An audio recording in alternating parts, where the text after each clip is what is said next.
This is KGW News at 5. And we begin here at 5 with a blustery and rainy start to the weekend. This is a live look over downtown Portland tonight, where a wind advisory just expired about an hour ago. That means we should see those gusts start to calm down. Thanks for joining us. I'm John Adams. As the wind weakens, we can expect things to warm up a little bit as well. Meteorologist Joe Ranieri joins us. And Joe, nice to see those strong east winds die down. Made for a chilly day today. It did. Even yesterday too. Peak gusts were anywhere between 30 and 40 miles an hour up at Crown Point. Throughout the the west end of the Columbia River Gorge, they saw a peak gust of about 70 miles an hour. But heading into the later part of tonight, John, we'll still see some breezy conditions, but again, they're going to be staying on the east side of Multnomah County, and the closer you get into the Columbia River Gorge. We'll start to see some calmer weather, though, by tomorrow afternoon. Right now, we're seeing a temperature of 48 degrees along the Oregon coast there from our Chinook Winds beach camera. Out in Washington County, this is a live look from the reserve out in Aloha.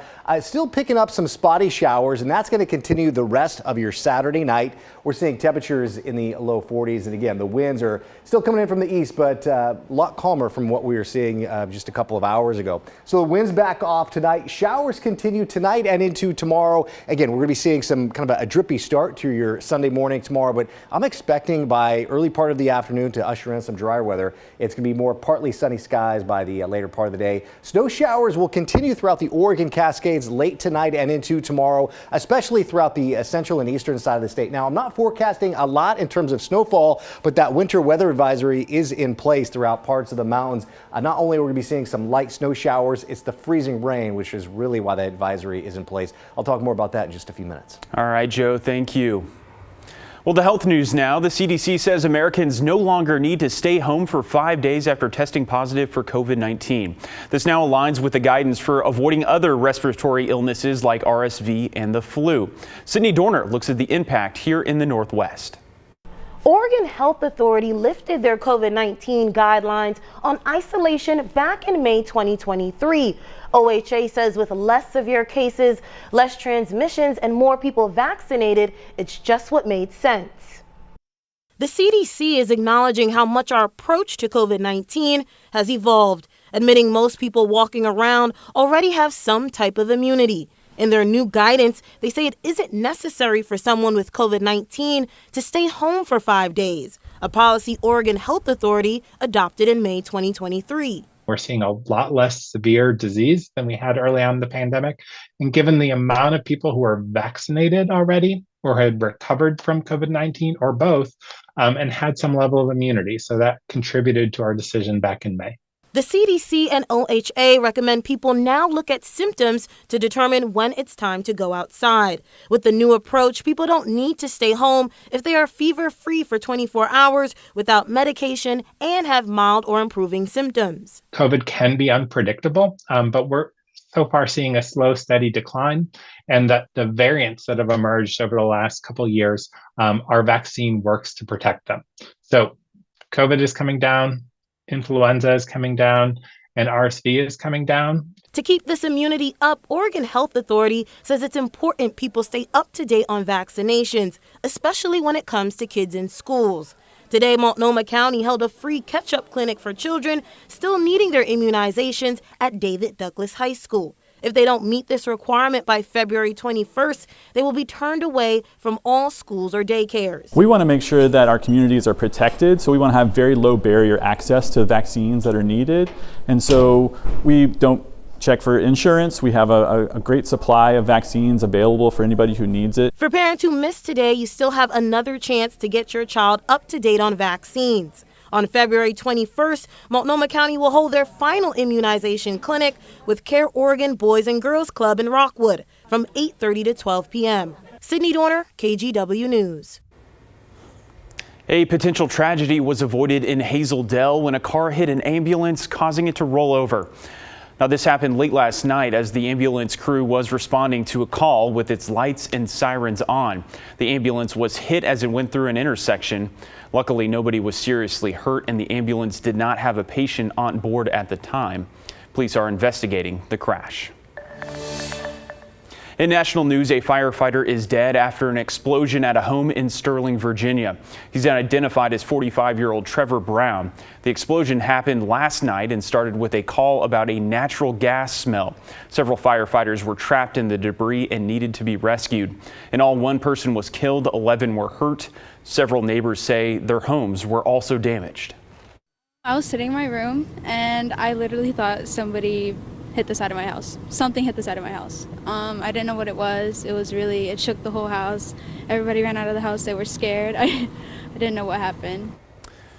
The cause of the explosion is under investigation. Vice President Kamala Harris is reassuring Ukrainian President Volodymyr Zelensky over the Biden administration's support for Ukraine in its resistance against Russia. The two met amid the Munich Security Conference today. There have been delays in new U.S. military aid to Ukraine, which has stalled in Congress for months due to growing Republican opposition. Vice President Harris pressed for Congress to pass the aid package. She also touched on this week's death of Alexei Navalny, a prominent Putin critic and rival. He was being held in a Siberian prison. Politics should play no role in standing for the fact that Vladimir Putin, through his leadership of Russia, has shown himself to be fundamentally hostile to democratic principles. Not to mention what we learned about in the last 24 hours in terms of the killing of Navalny. So this is about where we stand as a nation. Zelensky also pressed for more artillery and long-range weapons. The conference features security officials from the U.S., EU, China, and the Middle East. An Oregon man has been arrested, accused of participating in the January 6th insurrection at the U.S. Capitol. His arrest adding to the growing list of local people facing legal trouble in the years after the riot. 34-year-old David Medina is the 11th person from our area to be charged. Medina is from Sherwood and faces a felony count plus several misdemeanors for allegedly breaching the Capitol building and attempting to break a Speaker of the House sign inside. Alma McCarty has the details. On January 6, 2021, hundreds of rioters in Washington, D.C. stormed the United States Capitol. In the 37 months since, the FBI says more than 1,300 people have been charged in nearly all 50 states for crimes related to this breach. On Friday, federal agents adding to that list with the arrest of 34-year-old David Medina. A tipster initially pointed out the Sherwood man on video and gave the FBI his Instagram username. From there, agents reviewed and gathered open-source material like Twitter posts, compiling the evidence in court papers. The probable cause document includes snapshots of inside the Capitol building, showing Medina attempting to break the sign above Representative Nancy Pelosi's office.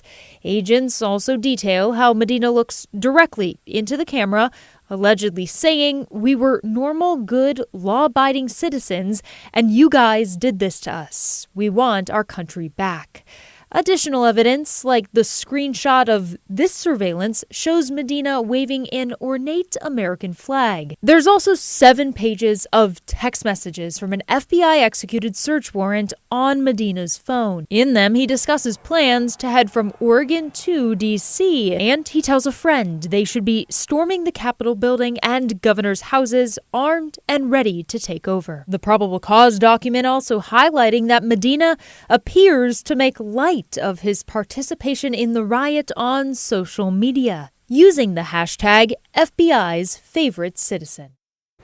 That was our Alma McCarty reporting. Court documents also allege Medina was involved in the intrusion at the Oregon State Capitol in December of 2020.